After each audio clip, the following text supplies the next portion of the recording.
with me, Lynne O'Donnell. My guest today is Mohsin Dawar. He's a Pakistani politician and rights activist from North Waziristan, bordering Afghanistan. He was a member of Pakistan's parliament for 5 years and campaigned to regain his seat in the elections in February. He lost, despite his own polls showing him ahead with more than half the vote, while protesting with supporters against what they believed was a fraudulent vote count that robbed Dawar of victory. They were fired on. Mohsin was badly injured and some of his supporters were killed. I talked to him about Pakistan's complex and complicated political landscape, his activism and passionately held beliefs in democracy, human rights, women's emancipation, and about what he calls Project Taliban, his name for what he sees as the re-emergence in Pakistan's tribal belt of a terrorist war. I visited Mohsin in his hometown of Miran Shah in North Waziristan, just a few kilometres from the Afghanistan border, a few days before the election in February. I came away with no doubt that the region is again at war with Taliban militants and that he has every reason to fear a return of Islamism to his homeland. Sometimes, though, it's difficult to know who the real enemy is. Have a listen.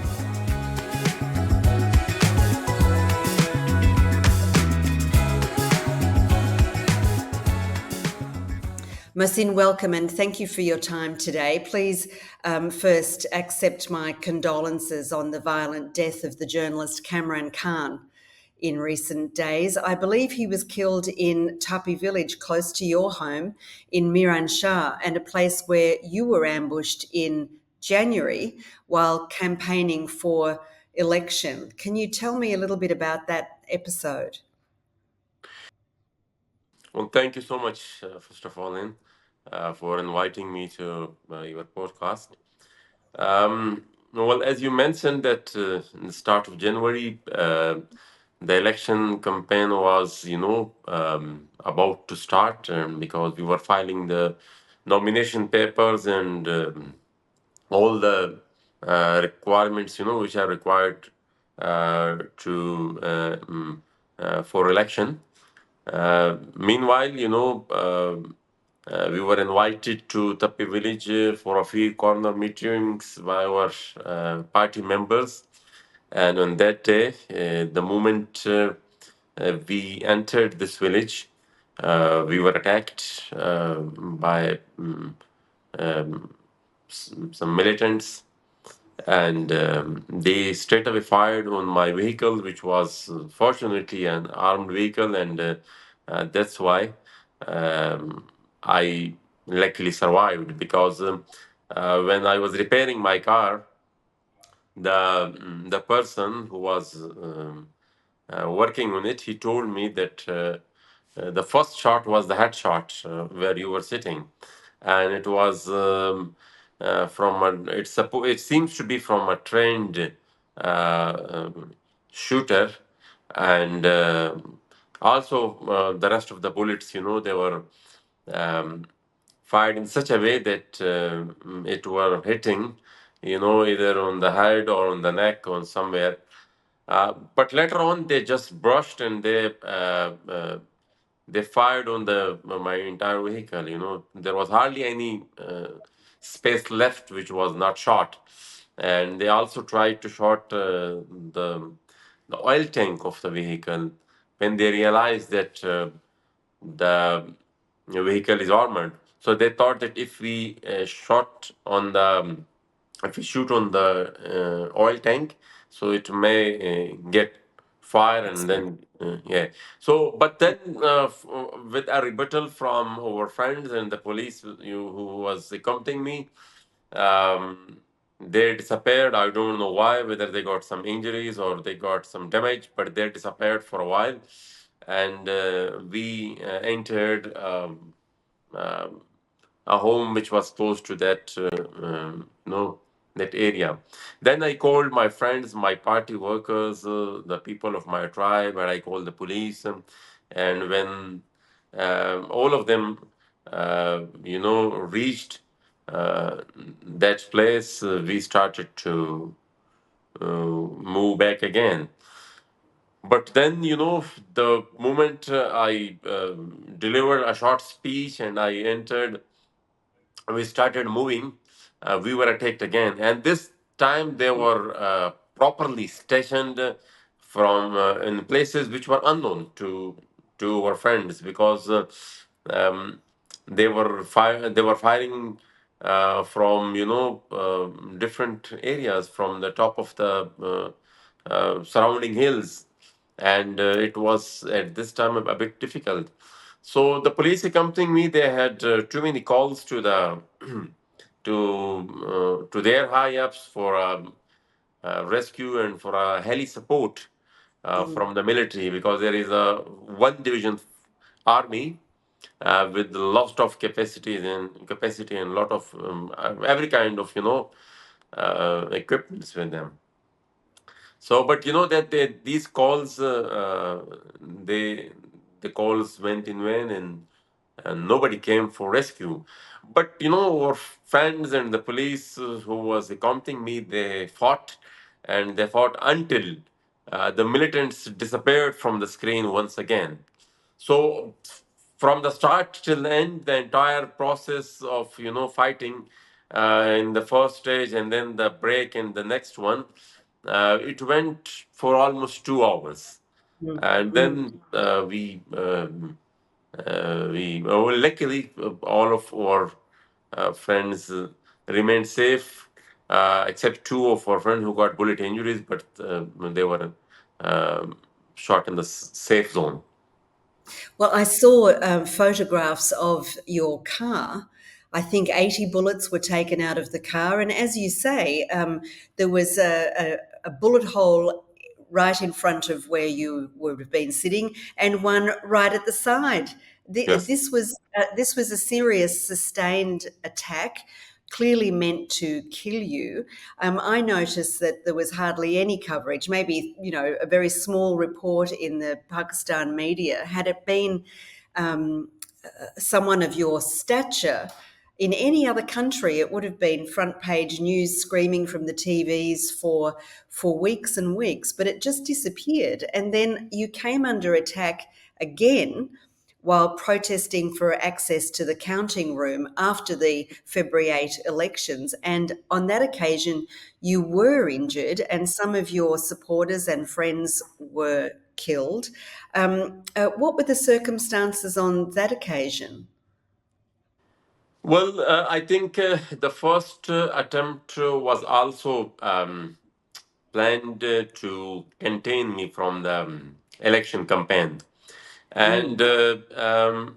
it was through the proxies, and because they had decided that they will drop me, and they will stop me from the parliament at any cost, and they will go up to any extent. And this message was conveyed by some well-wishers who were a part of these meetings where these things were discussed.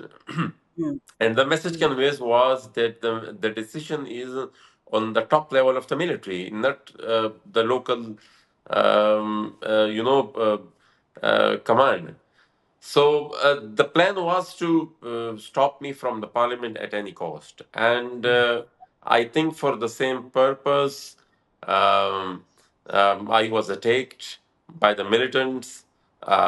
I think the plan was to get away with me and just to kill me. And so by that process, because at that time the election process was yet to be started, so there would have been no harm to the election if it would have happened, because according to the election act, if some candidate dies during the election campaign, the election is postponed. So that was planned before the election to just remove me from the screen. But luckily I survived, and uh, then some messages were spread again by the intelligence agencies that a suicide attacker is roaming around your hujra, and he can enter anytime, and he will hug you and then blast himself. So things were a bit because I after this attack I stopped my election campaign. My party workers, but my friends they still went on with the election campaign, Yeah. and it kept going on, and. Well, that they have put aside all the fears and all the threats, and similarly people started coming to my hujra, and this was again quite a difficult task to contain the risk, because when too many people coming in to meet you, there is hardly possible that they can come in in any shape.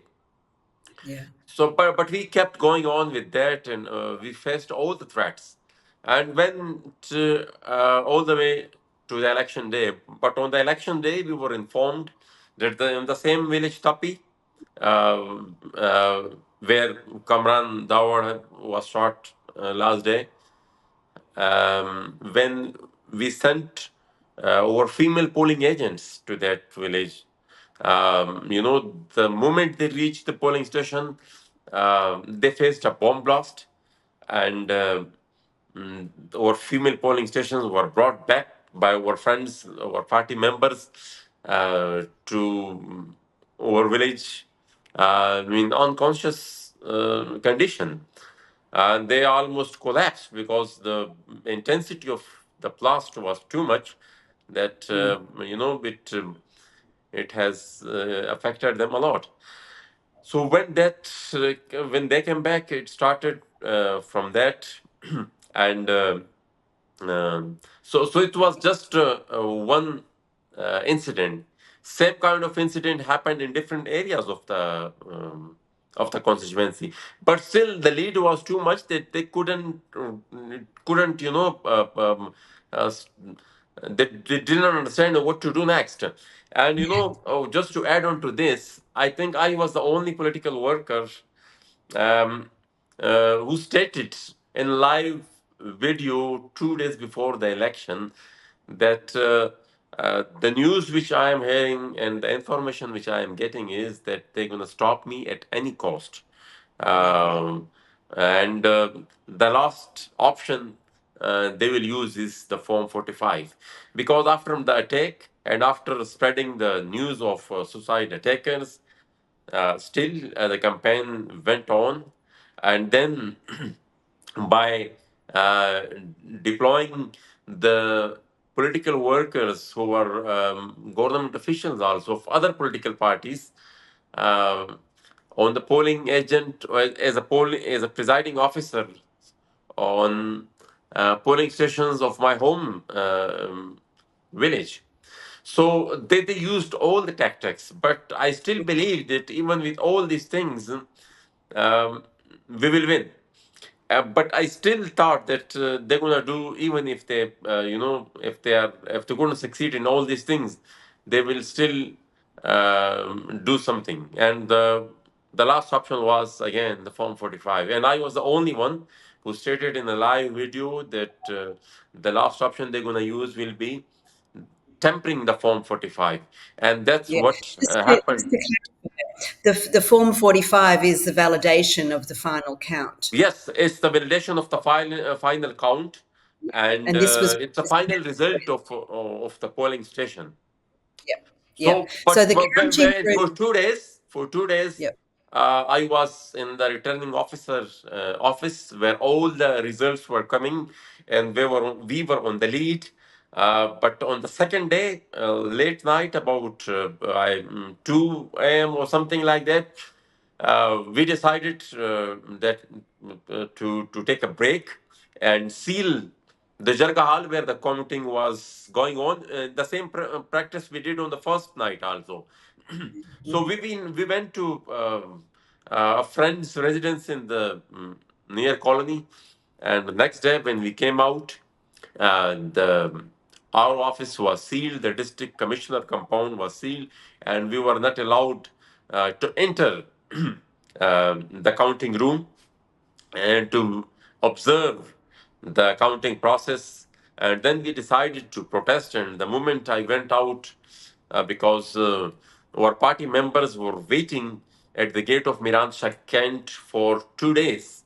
And when I came out and I said that we're gonna close all the we're gonna protest against this because this thing is going on. They are not allowing me to enter and to witness the counting process. But the moment I was talking to my friends, our party members, um, the military at the gate of Miran Shah Kent, they started firing, and they started firing, bluntly. And I was the first one to got shot, and then when I collapsed, one of our friend Sher Ayub Bazir, who was standing behind me. So the moment I collapsed, I was surrounded by some of our friends, Mm. but he didn't realize he was in a shock that what happened, and Yeah. he was still thinking that what happened. That the next bullet came and he was shot on his head and he died on the spot. Mm. Similarly, two other friends, Wasif and Wahab, they also uh, were martyred on the spot. And one of our other member, Muhammad Yusuf, who was initially critically injured, he had his successful surgery, but later on, because of some complications, he also he died. So four of our friends they were killed, and 15, including myself, were injured. Goodness. It's pretty clear that North Waziristan hasn't known peace for quite some time in recent decades, really. And much of the reason has been connected to the long war in neighbouring Afghanistan and the support given to the Taliban by Pakistan's military and intelligence establishment. You're sitting there on the front line in the tribal belt. What are your observations of what's been going on throughout the past 20 or even 40 years? Well, I think the generation, because initially when after 9/11, I was a student in the university, so which is comparatively a mature age, but the generation followed by me have only witnessed war during last 24 years. And so starting from the influx of Taliban after after 9/11, when the US entered Afghanistan, and then the NATO forces, then the influx of Taliban, they were given a kind of safe shelter in Waziristan, and Yeah, all these things were planned. So not just Taliban, the groups with any name, Al Qaeda, the Islamic Movement of Uzbekistan, and ETIM, East Turkestan Islamic Movement, and later on a local group to give them a cover.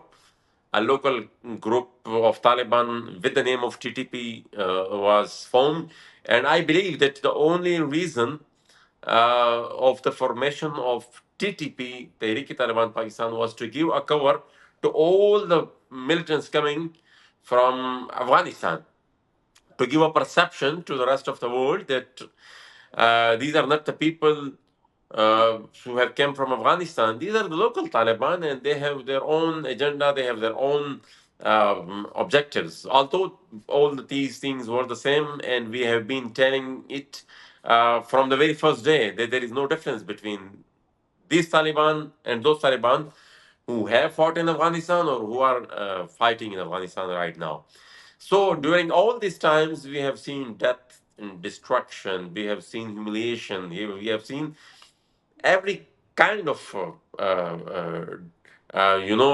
disaster. We have seen every kind of whatever one can imagine. We have seen everything. Then came a stage that we were told, and the people were giving a 24 hours notice to go out from Waziristan, and that Pakistan military is planning military operation in Waziristan.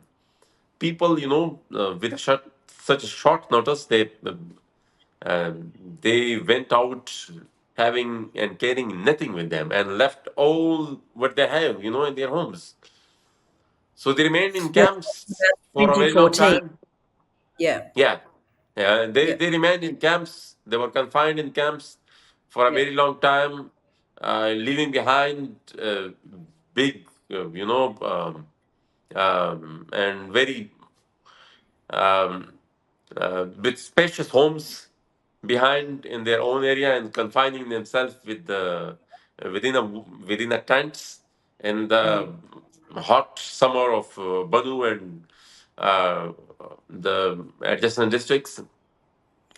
But still, they had a hope that we will go back and we will live a respectful and a peaceful uh, life after the military operations. So the military operations went on, but in the military operations, because the moment the military got a message that uh, a decision has been made for a military operation, they left the area and they went to the places where they are still are, and they remained there during all this time. And nobody was harmed amongst them, because when I came to the parliament, the first question I asked was that tell us the names of the militants who have either been killed or arrested during Operation Zarb-e Azab. I didn't got the answer because the defense ministry was throwing the question to interior. Interior was sending back to the defense, and at the end of the day, the question disappeared. I didn't got the answer. So there was no harm to the militants. They remained safe during the entire operation. But what happened was that Miransha Bazar was destroyed, Mirali Bazar was destroyed, and the rest of small, bazaars in different areas of Waziristan, they were destroyed. And houses were destroyed. mm, mm. And Yeah, there was hardly anyone,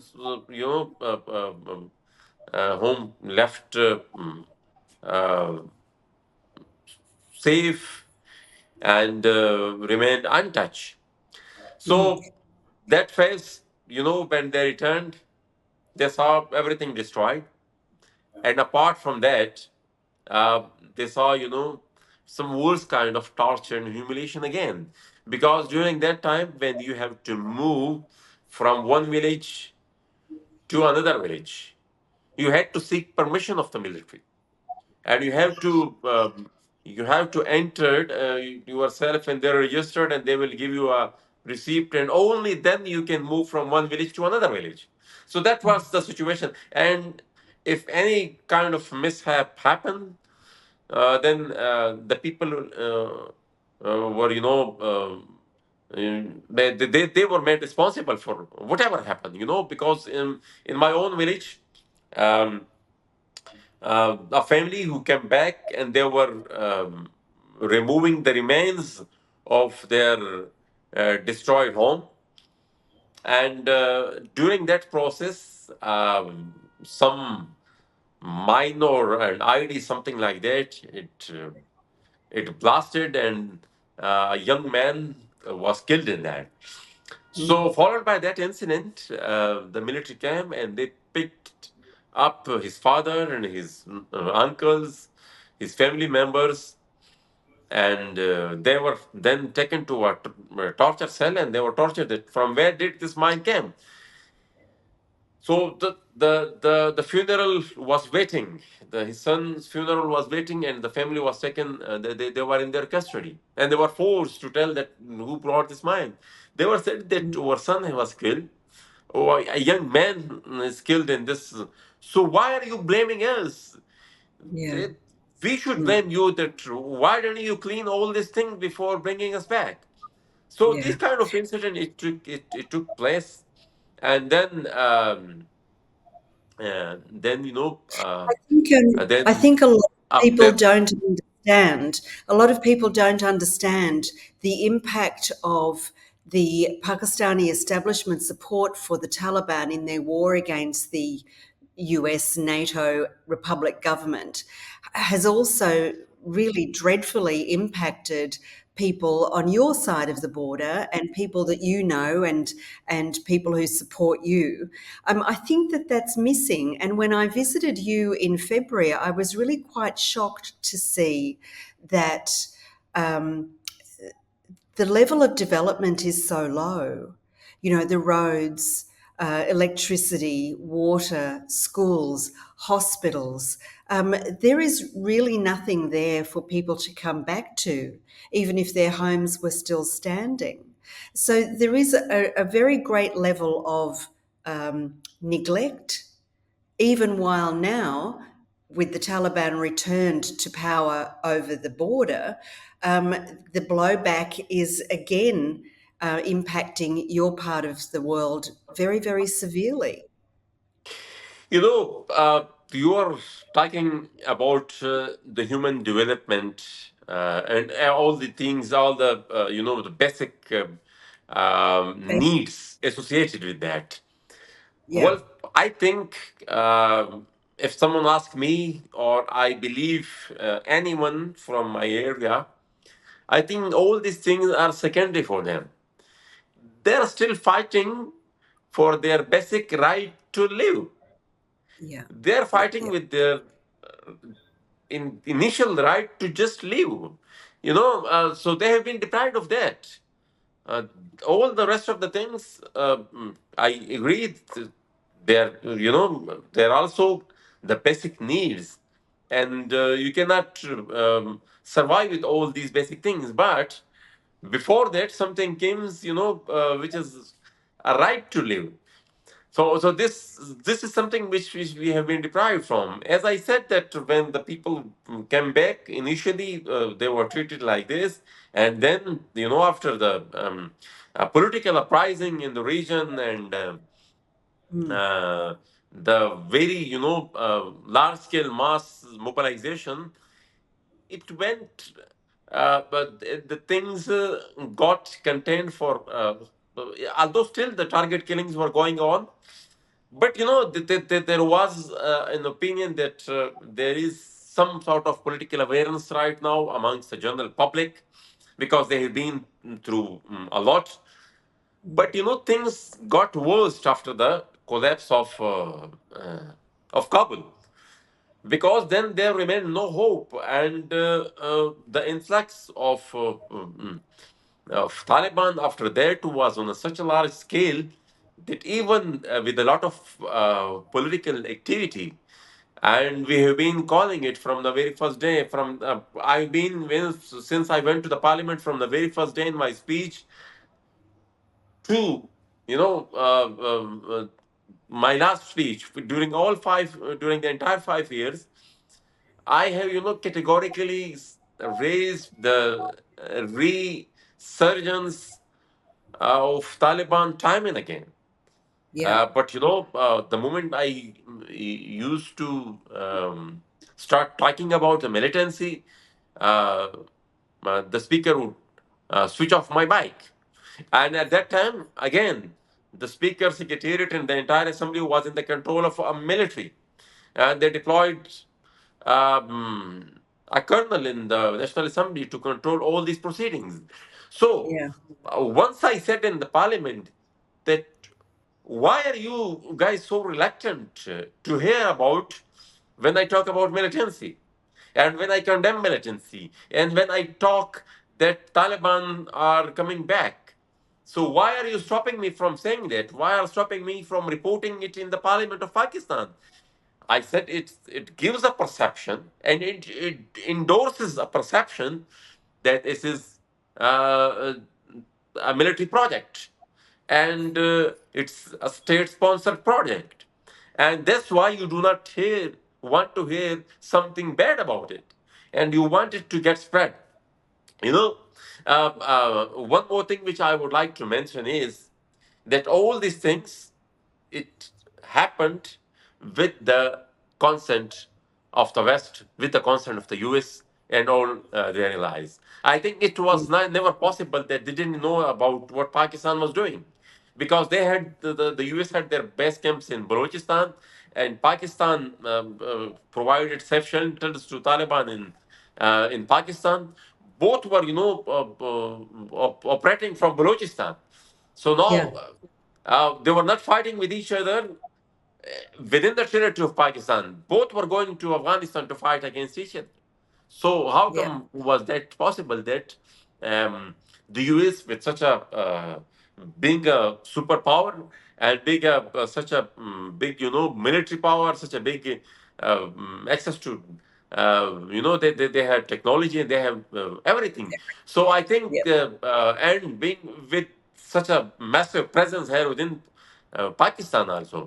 So I don't think so that it was possible without the consent of the larger strategic plan was, you know, to use the Taliban in the future. And that's what they have did. They have brought them back through Doha deal. Pakistan was also facilitated in the entire process. And when, Mm. they were brought back to Kabul, and when they took over took over Kabul, the influx of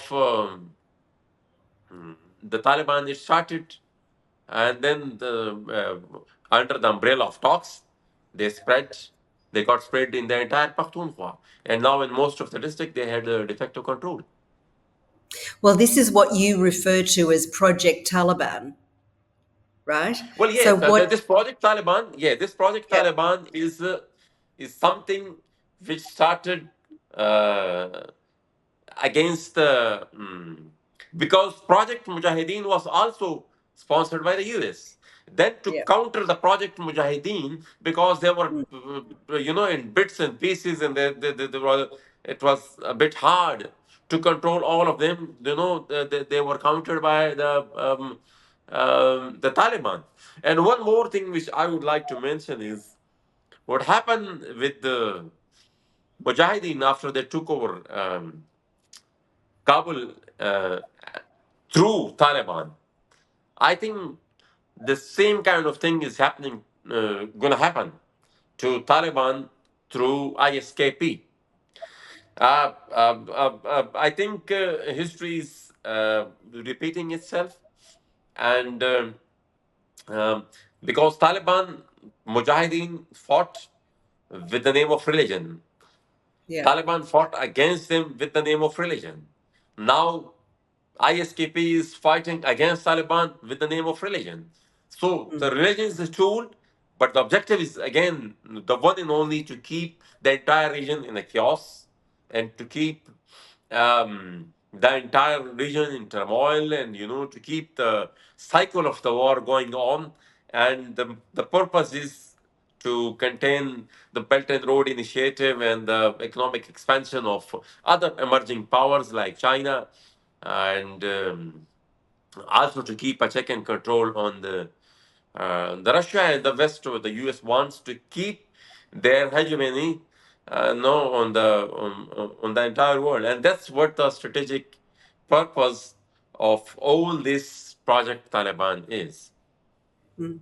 So where does Project Taliban go now? I mean, the blowback on the Pakistan establishment has been quite severe. You're witnessing that. But the Pakistan establishment seems to have supported the Taliban in its war against the Republic, the US, NATO, in order to further its policy of strategic depth. We were always hearing about strategic depth. This is the way the Pakistan establishment pushes India's ambitions for regional dominance back. And it hasn't quite worked like that, has it? Well, I think once again, I would say that it was just a slogan to give some sort of justification to the strategic depth. Uh, Although I now believe that the recent Taliban government is more hands in glove with India, but the problem is that it was just a slogan to justify the strategic depth. And I also believe that the strategic depth was again, the strategic purpose and the strategic objective was of the West, of the US, and the strategic depth terminology was for just for the local uh, for the local justification. And I don't think so that the Pakistan military had any say in formulating any kind of policy regarding Afghanistan, regarding the rest of the world. So they have, from the very first day, worked as a proxy from the Cold War, and then the war which continued from last 40, 45 years. The only thing which they have done is to act as a proxy and as a local contractor of the war. So they didn't have any um, they didn't have any um, their own. They didn't have their own objectives. They were just following the objectives of the West. Yes, for the local justification, they also didn't want Afghanistan prosper. They also Mm, will never want the Pakistan, the Punjabi generals. They will never want Afghanistan to prosper, and they will do their level best to to harm anything which can lead in the to development of Afghanistan, which can lead towards and establish towards a peaceful and a strong Afghanistan, because they have their own historical things and their mind against Afghanistan. So both of these things, the strategic interest of the West and their internal and the historic hatred against Afghanistan, it has converged and it has resulted in the Project Taliban. And that's why they have been supporting and they have been giving safe shelters to Taliban during last 20, more than 20 years. mm, Right now, when we talk about the blowback, I think it's also a part of the script. And because I still believe that Taliban um, are in control, and that the space given to them is deliberate.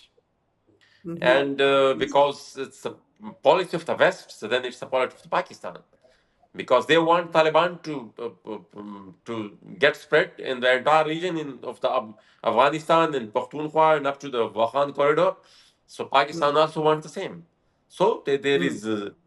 So that's why they were brought back under the umbrella of talks, because we had a long debate with the military journalists during the national security meetings, and they couldn't justify why they are talking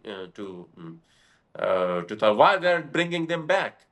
When when I questioned them about the point of agreement with them, they didn't have any answer, because, as I said, that you were saying that they will have to surrender, and they are saying that the military has to withdraw and they have to leave our territory for us. It means we will be the one who will be in control. So I said, what's the meeting, the point of agreement between these two different extremes? They didn't have any answer. mm, mm. But So the it means outcome was predictable. Where we are now, we could have right predicted now, and did predict 3 years ago. pardon? Where the point that we have reached now was predicted. You predicted it. You warned Yes. about it. Yeah. Well, So we knew. I have written about it. Yeah. My articles are a part of the record. I have written about, and I've written about it when the Doha deal was signed, Mm, when the yep. so-called peace process started. And I have written about it that, you are not including the one government in this. And I have written about all the consequences. I have stated on the floor of the parliament that what going to be the consequences of what you are doing. But they are now, this project has been now executed. Let me say it, it has now been executed very shamelessly.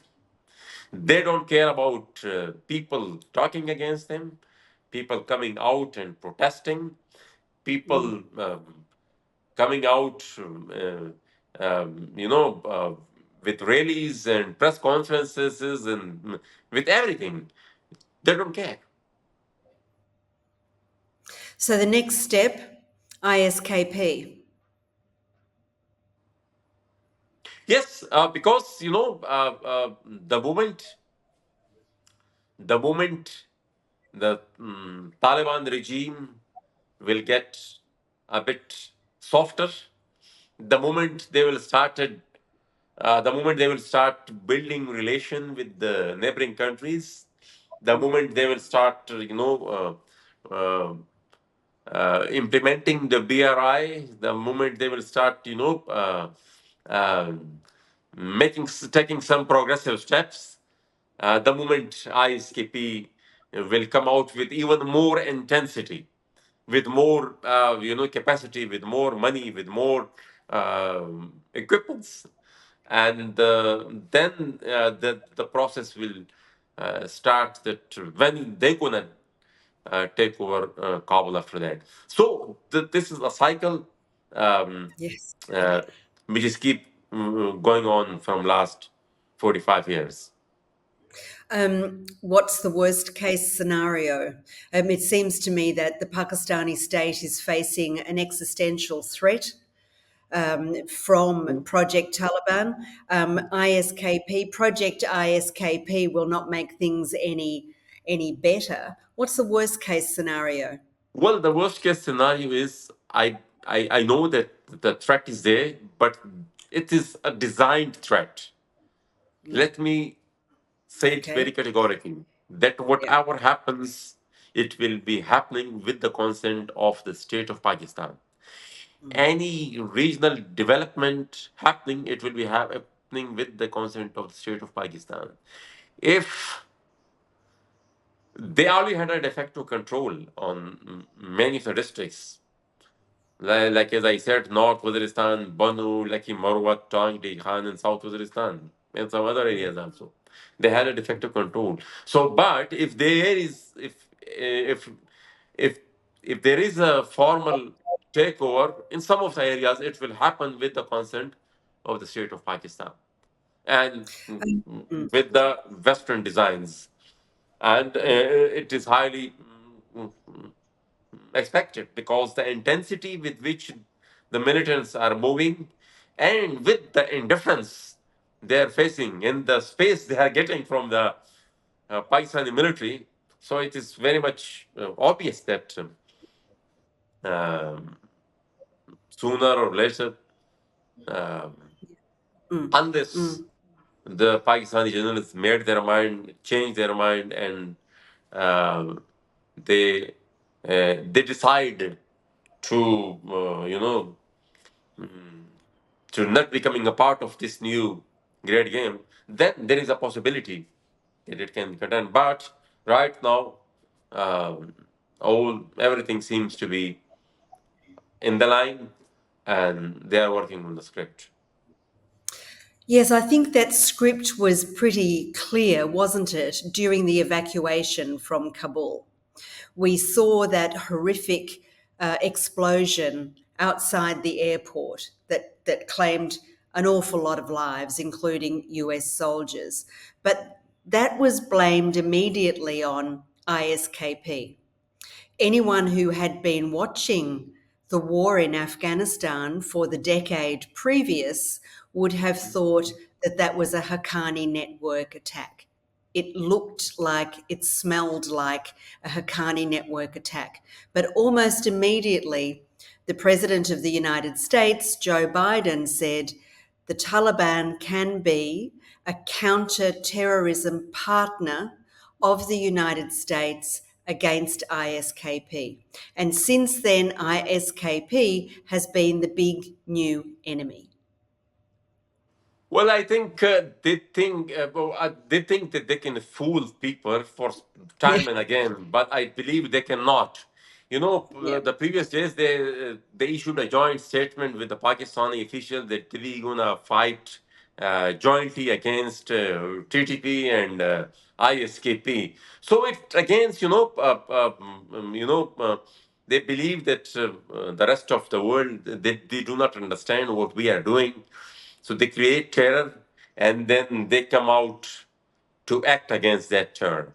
So initially, they announced a bounty of 10 billion, uh, had money on the leadership of Taliban and 5 million and 8 million, and then they became good guys, and then ISKP was the one to be targeted. So mm, this is the cycle which they have been repeating since the Mujahideen. Initially, these Mujahideen were called to the US, and then the same Mujahideen were then countered by Taliban, and then Taliban, for a very long time, as I said, they announced hard money on their leadership, but then suddenly we saw articles of Sirajuddin Haqqani getting published in New York Times. Then they became good guys, and then now ISKP is the one which they are trying to create a perception that it is. Um, an enemy of Taliban and US. So yeah. Taliban was your enemy few years ago.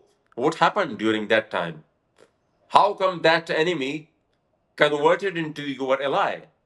At least it needs explanation, but they do not give it. They do not want to because they believe that we can fool the people, but they cannot. So things are very much open right now, and everyone believes that the entire war on terror was planned for some specific strategic objectives, and the recent process of Doha deal, and then handing over Afghanistan to Taliban, followed by Mm, all these incidents. It was a part of that strategic game, and everything mm. is going on with the script. But if they believe that uh, mm, the rest of the world would also believe that ISKP is something which is against the US, I don't think so that they can fool people anymore. Mm. Yes, I think you're right. It is, yes, an establishment project. But what's the solution? We know about it, we can recognise it, we can also recognise who the stakeholders are. New York Times publishes opinion pieces by Siraj Haqqani, and also after the recent Moscow attack, New York Times on the front page immediately blamed ISKP, claimed that ISKP had claimed responsibility, although they did not, Mhm. with no background, no sourcing of the story. It was like weapons of mass destruction all over again. This is the project. So if we know that, what's the solution to that? Well, solutions. There are different solutions for different level. Like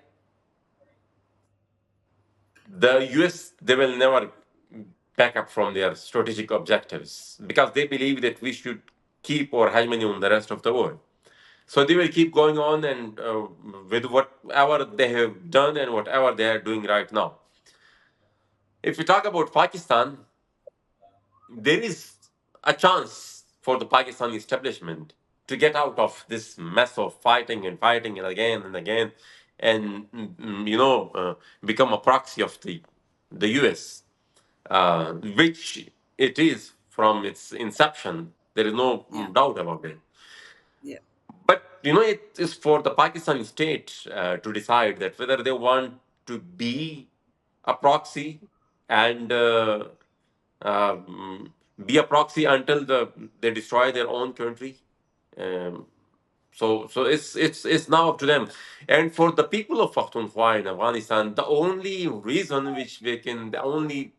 option which we have, and the only strategy which we have to get rid of all these things is to say no to any kind of violence in any shape from anyone. If the political workers, if the political parties, if they can't succeed, in spreading this message that violence in any shape, it is disastrous and it is planned against our region, and the only thing which we can like get rid of it is to not get used for these proxy projects, which is not an easy task because in such a vulnerable society like us, it is very much easy to exploit people with money and power and too many things. So Yeah. it's not an easy task for the political workers also because since I formed since the National Democratic Movement was formed 3 years ago.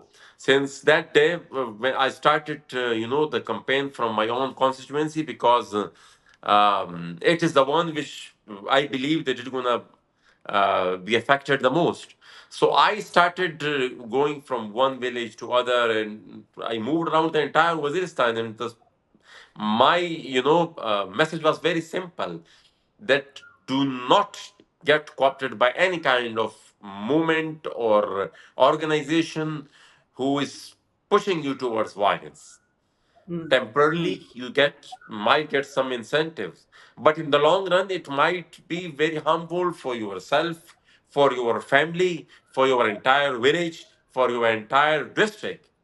So we have worked a lot, we have tried a lot, we have tried to spread this message a lot. But when such big powers are planning and acting on something, it becomes a bit difficult to conduct. And Mm. unless we do that, the things will get worse day by day. Yeah. Well, hundreds of thousands of people in your part of the world have come out and protested. So are you optimistic? You know, people have made it very clear that they don't want violence. They don't want army state violence. They don't want Taliban militant violence. They just want to live peacefully. Are you optimistic that they will be allowed to live in peace? Well, as I said that I have, I think, explained the plans of the Pakistani military establishment and the rest of the world. It's now only up to the people that how can they counter and how much they can contain this venom. Yeah. Because as and the things are very much clear, and as one of the Pashto poets said that داسې څوک نشته چې کابل او پېښور جوړوي داسې څوک نشته چې په دې ورانه کې لاس نه لري داسې څوک نشته چې کابل او پېښور جوړوي. Like there is no one who is not involved in this mess, and there is no one who is building Kabul and Peshawar. So it's the people of Pakhtunkhwa and the people of Waziristan who have to decide and who have to stand up that no, we will never allow these projects anymore um, on our motherland. Okay. Well, And thank you very much. being a political worker, I have to keep the hope alive. I have to be optimistic, because Yes. Mm. once you lose the hope, I think you lose everything. Yes, indeed. Hope is life. Well, I wish you the best of luck, and I'm very grateful to you for your time today. Thank you, Mohsin. Thank you, Lynn. Thank you so much for taking me. That was Mohsin Dawar, a Pakistani politician and rights activist. He was speaking from his home in the tribal belt of North Waziristan on the border of Afghanistan. He talked about his personal experiences in recent months. He's come under fire twice and was seriously injured himself and lost close friends and supporters. He talked about Project Taliban, effectively, he says, a Western strategic policy of regional destabilization that was launched immediately after Al-Qaeda attacked the United States on 9/11 in 2001. It's led to little but violence, death and misery in his part of the world. Nevertheless, he says he remains hopeful, because hope is life. Next time, I'll be joined by Laura Dietz, an American lady living in London who's spent the best part of the past 3 years helping vulnerable people get out of Afghanistan. I hope you'll join us. Until then, I'm Lynne O'Donnell. Bye-bye.